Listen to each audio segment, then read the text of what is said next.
Two tragedies have struck Japan in the first 2 days of the new year. A day after a massive earthquake jolted the country, a plane caught fire today, leaving 5 people dead and at least 17 injured. The Japan Airlines Flight 516 burst into flames the moment it landed on the runway of Haneda Airport. More than 100 fire trucks were dispatched to the scene and most flights had to be cancelled. Now, 5 of the crew members on board the Japan Coast Guard flight were killed and 1 injured when this flight collided with the Japan Airlines flight.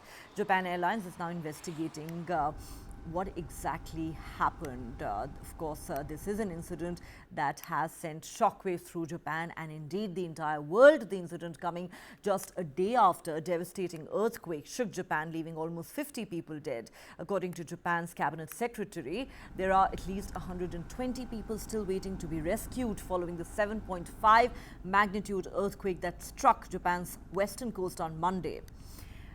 The government's priority is to save lives, the cabinet secretary said, reminding residents to be alert for aftershocks. Over 950 evacuation centers have been set up across the Ishikawa and Niigata prefectures that have been the worst hit. Over 57,000 people have been evacuated following the earthquake, which triggered the collapse of scores of buildings, fires and tsunami alerts as far away as eastern Russia, prompting orders for residents to evacuate the affected coastal areas.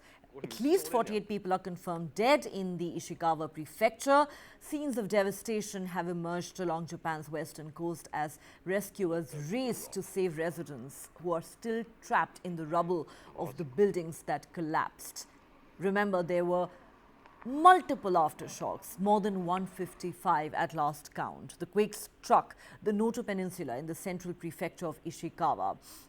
Japan's Met Agency has now lifted the tsunami advisories along the portions of the country's western coast, but more than 24 hours after the quake struck, there has been limited access to the northern part of the secluded peninsula that has been hit hard. Prime Minister Fumio Kishida has said a destroyed road has cut off access to the area, and he says rescue efforts are a battle against time, especially the victims of collapsed buildings have to be saved as soon as possible.